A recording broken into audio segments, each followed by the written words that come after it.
তাহাজ্জুদওয়ালার পুরস্কার কি, সাদাকাওয়ালার পুরস্কার কি দেবে?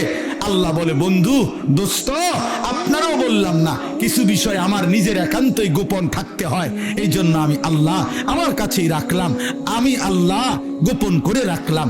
কেউ জানে না, নাফসুন, কোন প্রাণ, কোন আত্মা কেউ জানে না আমি তার জন্য কি গোপন করে রেখেছি। আল্লাহ বলেন, আমি আল্লাহ আখিরাতে জান্নাতে আমার বান্দার সমস্ত নেক আমলের বিনিময়ে বাকি নিয়ামত গুলো দেখার পর আমি স্পেশালি তাহাজ্জুদের নিয়ামত, স্পেশালি সাদাকার পুরস্কার আমি আল্লাহ নিজে তার হাতে তুলে দেব। আমি পুরস্কার বুঝায় দেব, সে থাকবে আর আমি থাকবো, আমার বান্দা দেখবে। মিন কুররাতি আয়ুন, প্রথম দৃষ্টিতে এক নজরে চোখ ঠান্ডা হয়ে যাবে। খালাস। ফেরেশতা বলবে, দোস্ত এই আগে যেটি চাইয়াছেন এটি আর দেখবেন নি? থো বেটা, থো খালি বাল্লি এগুলা বেটা। এখন যেটা দিছে মালিক, এটার সামনে পুরা জান্নাত কিছু না।